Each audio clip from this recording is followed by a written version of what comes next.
May mga panahon kabayan, pakiramdam mo parang ikaw lang yung lumalaban. Sa career, health, love life, and finance. Ito ang 4 na aspeto ng buhay ng isang tao. Pero kabayan, hindi naman kailangan ganun eh. Paano kung pwede kang magkaroon ng gabay sa araw-araw na magbibigay ng swerte sa 4 na aspeto ng buhay?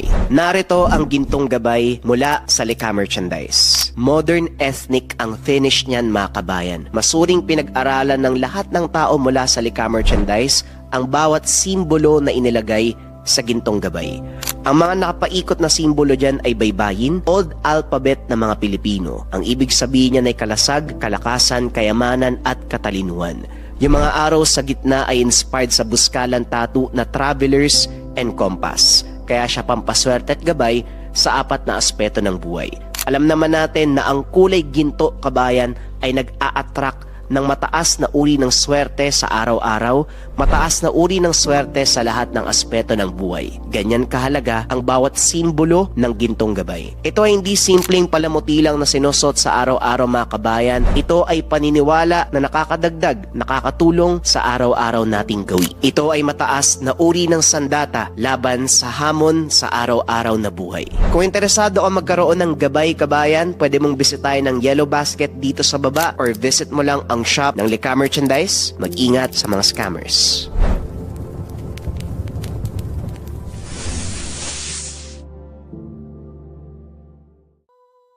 Ang kwentong ito ay hango sa totoong buhay. Mula ito sa isa nating kabayan na itago na lamang natin sa pangalang Jemar. Walang eksaktong taon, probinsya ng Quezon. Pagpasensyahan mo na tong lumang bahay na binigay sa atin nila tatay Hindi ko na nagawang ipaayos bago tirahan. Wika ni Jemar. Ayos lang yun, Jemar. Alam mo namang sasama ako kahit saan mo ko dalhin. Para saan bang naging mag-asawa tayo? At isa pa, hindi naman mahirap ayusin. Tugon ni Isabel. Pero nakakaya pa din sa mga magulang mo, Isabel. Ano na lang yung sasabihin nila kapag nalaman ng nanay at tatay mo na ito lang yung tirahan natin? Sira ang ilang bahagi ng dingding. May mga butas pa sa bubong. Maiintindihan nila ang lahat, Jemar. Nagsisimula pa lang tayo at isa pa, huwag kang mag-alala. Alam nila ang tungkol sa bahay na to. Nagpapasalamat nga sila. Kahit papano, may sarili tayong tirahan. Ang kailangan na lang kaunting linis at ayos. Gaganda na uli yung bahay na to. Ito ang usapan na mag-asawang Isabel at Jemar. Kakatapos pa lang ng kasal. Lumipat sila sa lumang bahay ng mga magulang ni Jemar. Ibinigay ito sa kanya ng ama bilang regalo sa kasal. Inayos ito ng mag-asawa, pinalitan ng bubong at ilang bahagi ng dingding. Hanggang sa magbalik ito sa dating itsura. Nagulat ang ama ni Jemar nang makita ito uli. Aba, kita mo nga naman. Mahusay ang ginawa mo, Jemar. Kahit ang pintura, kuwang-kuwa. Kapareho nung una kong pinagawa ang bahay na ito. Pero may isang bagay lang akong hihilingin. Wag na wag yung ipapaputol yung malaking puno sa likod, Yung malaking puno ng duhat. Wika ni Mang Dodoy. Bakit naman, tay? Maraming nahuhulog na dahon, Ang hirap pang walisan dahil may mga ugat doon na nakakalat sa lupa. Basta, wag mo lang ipaputol o kahit bawasan ng sanga. Medyo may dalang swerte sa amin ng nanay mo ang punong yan. Alam mo ba, halos kasing edad mo ang duwat na yan. Tinanim ito ng nanay mo ilang buwan bago ka isinilang. At simula noon, hindi kami nahirapan sa buhay. At sana gaya namin ng nanay mo, swerte din ang dala sa'yo ng punong to. Sana nga, tay, pero kilala mo naman ako. Hindi ako naniniwala sa swerte. Sa sipag at tiyaga ako naniniwala. Ganun na rin yon. O siya, maiwan ko muna kayo mag-asawa May kailangan pa akong gawin sa bayan. Gaya ng sinabi ng ama, naging magaan ang pamumuhay ni Jemar at ang pinakamalaking biyayang natanggap na mag-asawa ang magkaroon ng anak. Ibinalita ni Isabel sa asawa, 3 buwan na itong nagdadalang tao. Tuwang-tuwa si Jemar ng mga sandaling iyon. Naghanda pa ito bilang pasasalamat. Lumipas ang ilang buwan. Isinilang ni Isabela, malusog na batang lalaki. Pinangalanan na Luis. Masaya ang pamilya ni Jemar at hindi nila inaakalang magkakaroon ng matinding pagsubok na darating sa kanilang buhay. Isabel, pansin ko, parang nilalagnat si Luis ah. Normal lang yan kasama sa paglaki ang lagnat. Minsan, sisipunin o hindi kaya uubuhin. Huwag kang mag-alala, mawawala din yan. Sigurado ka ba? Ang mabuti pa ay patingin natin sa doktor. O sige na nga para mapanatag ka. Bukas sa bukas, ipapakonsulta ko ang anak mo. Pag-uusap ng dalawa. Kinabukasan, dinala ang sanggol sa espesyalista. Pero kagaya ng sinabi ni Isabel, walang sakit ang bata. Dala lang ito ng paglaki. Ngunit ilang araw na ang lumipas, hindi bumababa ang lagnat ng sanggol. Sa halip, lalo pa itong nangihina dahil hindi pa dumedede ang bata. Dito na naalarma si Isabel. Muli nila itong dinala sa doktor pero wala pa ring nakita. At dahil hindi na alam ang gagawin, pinunta ni Jemar si Mang Dodoy sa tahanan. O Jemar, ano nangyari? Bakit napasugod kayo? Si Luis po kasi, 3 araw nang nilalagnat tay. Hindi namin alam kung anong nangyari sa kanya. Dinala namin sa doktor pero wala namang nakita sa kanya mga yun eh. Wala daw sakit si Luis. Kung walang nakikita ang mga doktor ng medisina, bakit hindi natin dalhin sa mga doktor ng kalikasan? Halika, sumama kayo. Dadalhin natin ang apo ko kay Mang Erning. Yung albularyo tay, alam mo naman na hindi ako naniniwala sa mga ganyan, di ba? Hindi ito para sa diskusyon, Jemar. Buhay ng apo ko nakataya dito. Kaya bilisan nyo na. Hindi na nakapagsalita ang mag-asawa. Kagad nang sumakay ang mga ito sa kotse ni Mang Dodoy. Pagdating pa lang sa bakuran, nagulat sila sa sinabi ng matanda. Bakit nyo isinama ang isang putian dito? Nagtaka si Mang Dodoy dahil wala namang nakitang ibang kasama. Ano ang ibig mong sabihin, Ka Erning? Ang sanggol na dala nyo, may kasamang inkantong putian. Bakit nyo dinala ang batang yan? Gusto sana naming patignan ng bata. 3 araw na kasing nilalagnat. Walang sakit ang sanggol. Iuwi nyo na siya. Pero Ka Erning, paano niyong nasabing walang sakit ang apo ko? 3 araw na siyang inaapoy ng lagnat. Ang sabi ng mga doktor, ay ganun din, wala daw problema ang bata, pero bakit ganyan? Wala naman talagang problema sa sanggol. Iuwi nyo na siya at may nag-aantay sa kanya doon. Totoy, alam mo ang sinasabi ko. Napatingin si Dodoy kay Jemar na noon ay nagtataka. Hindi nito maintindihan ang sinasabi ng manggagamot. Pero tay, wala namang tao sa bahay ah. Sino po nag-aantay sa amin? Hindi na sumagot si Mang Dodoy. Sa halip inudyokan nito ang anak na umuwi. Sige na, mabuti pa, umuwi na kayo. Ako na ang kakausap kay Ka Erning.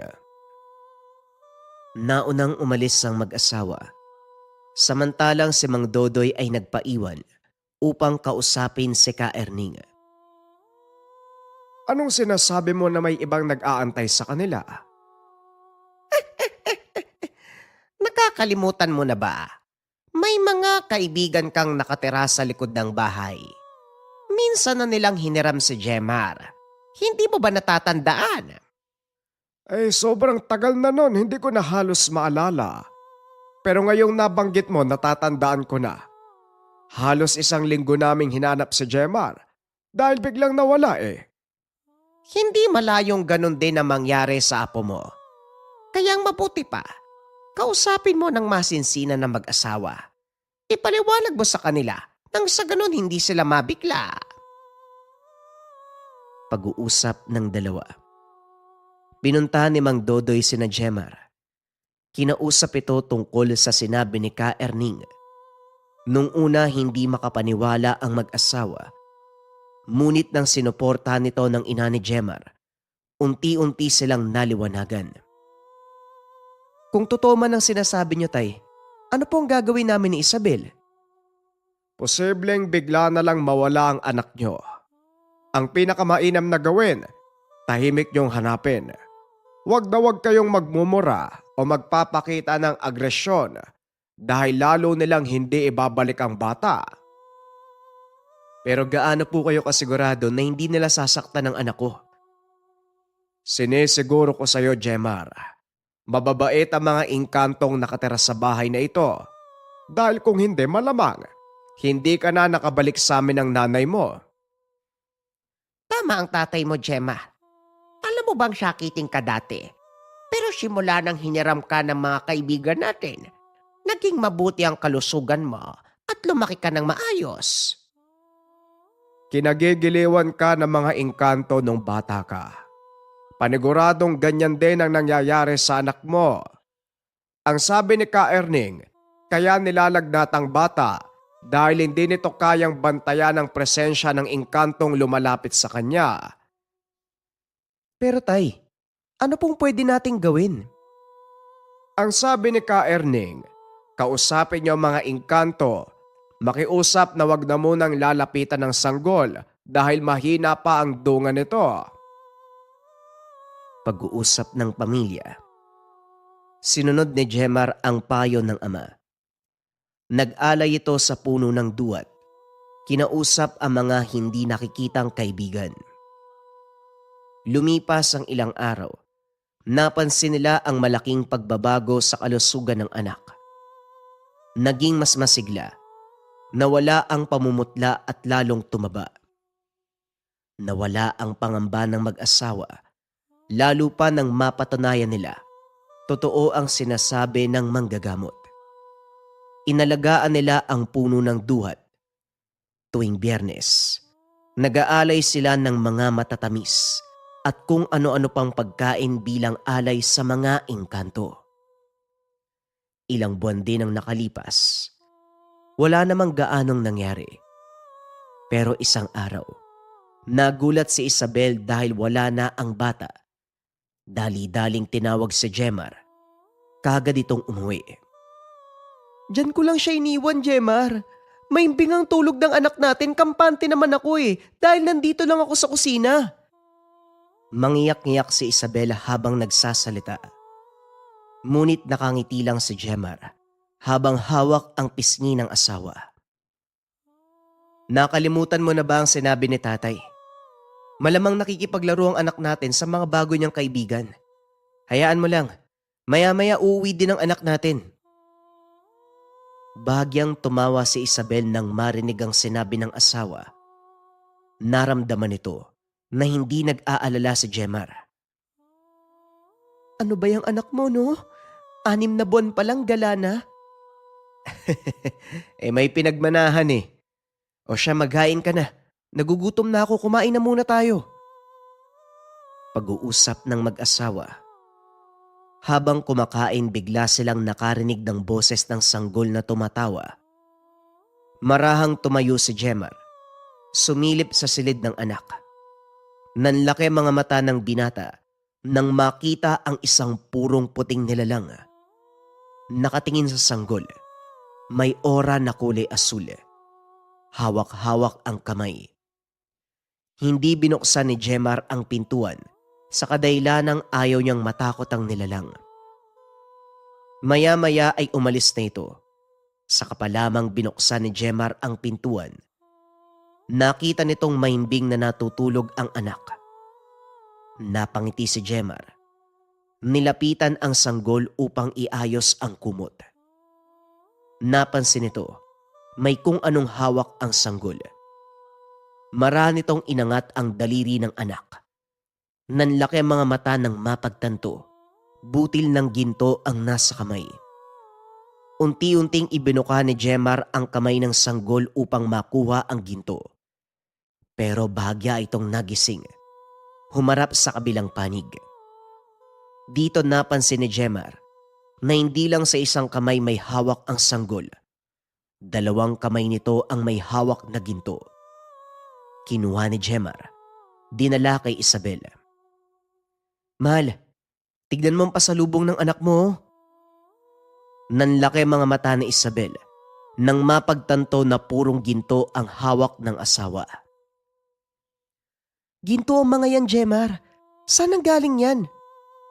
Malamang sa mga engkanto na nakikipaglaro sa anak natin. Isabel, walang dapat makaalam ng tungkol dito ha, kahit sina tatay. Naiintindihan ko, Jemar. Siguradong magkakagulo sa oras na malaman ng ibang sekreto ng anak natin. Hindi muna natin gagalawin ng mga ginto. Hindi natin alam kung anong totoong motibo ng mga engkanto. Mahirap na at saka hindi na ituloy ni Jemar ang sasabihin dahil narinig nito na tumawa ang anak. Nag-iisa sa silid. Sila namang mag-asawa ay nasa sala. Muling sinilip ng mag-asawa ang anak. Sa pagkakataong ito, ibang engkanto ang nakita ng mga ito. Matangkad, puti ang balat. Nakasuot ng matingkad na puting kasuotan. May gintong palamuti sa kanyang noo. Sumilip ang engkanto sa kanila. Halatang alam nito na naroon sila sa lugar. Maaari ba kayong tumuloy? Hindi ako sanay na sinisilip mula sa maliit na siwang ng pintuan. Huwag kayong mag-alala dahil hindi naman ako nangangain ng tao. Wika ng engkanto. Marahang pumasok ang mag-asawa. Yumuko sa harapan ng nilalang. Alam ni Jemar na isa itong maharlika dahil sa suot na palamuti sa noo. Pasensya na po kayo ha. Hindi po namin intensyon na bastusin kayo, kamahalan. Walang anuman, Jemar. Naparito ko upang tignan ng anak ninyo. Kinagigiliwan siya ng ama kong hari at ng inang reyna. Kaya pinabaunan nito ng 2 pirasong purong ginto. Gamitin nyo ang halaga ng mapagbibilhan niyan upang mabili ang pangangailangan ng bata. Wika ng nilalang. Nagulat si Jemar dahil alam ng engkanto ang kalakaran ng salapi sa mundo ng mga tao. Alam niyo po yung tungkol sa salapi namin? Oo. Matagal na akong namumuhay sa mundo niyo. At sa mga panahong yun marami akong natutunan. Lalo na ang kalakaran ng salapi. Alam ko rin kung paanong binabago ng pera ang isang tao. At sana hindi yun mangyari sa inyo. Huwag kang mag-alala, kaibigan. Sisiguraduhin ko sa inyo na hindi kami kagaya ng iba. Makakaasa ka.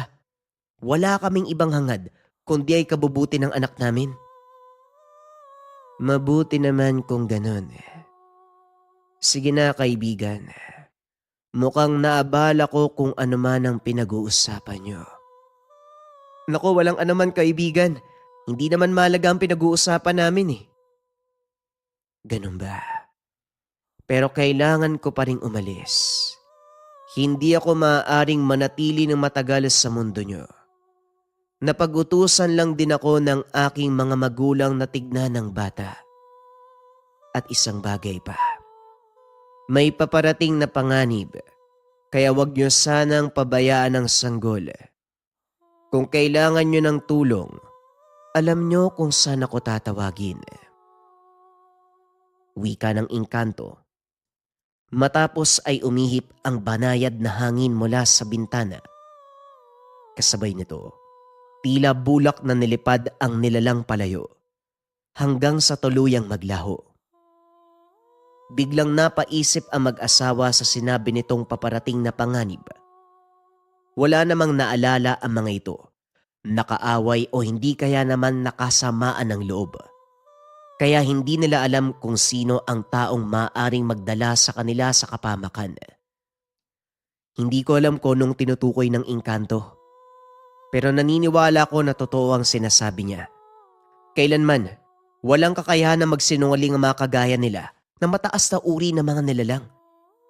Kung ganun, dapat hindi natin isawalang bahala ang bagay na yan. Natatakot ako para sa anak natin. Ganun din naman ako eh. Pero wag kang mag-alala. Ginagabayan siya ng mga engkanto. Pag-uusap na mag-asawa habang pinagmamasdan ang natutulog na anak. Wala namang kakaibang nangyari na mga sumunod na araw. Para kina Isabel, normal ang pagdalaw ng mga engkanto sa sanggol at ang pagdadala ng ginto bilang regalo. Hindi rin maipaliwanag ni Jemar kung bakit nagustuhan ng mga nilalang mula sa kabilang dimensyon ang kanilang anak. Ilang buwan pa ang nakalipas. Unti-unting nagbabago ang buhay ng mag-anak. Nakabili ng mga gamit sa bahay at kung ano pang mga pangangailangan, bagay na napuna ng mga kapitbahay. Hindi maiwasan ng ilan na makiusyoso. Alamin kung ano ang nangyayari sa buhay ng mag-asawang Jemar at Isabel.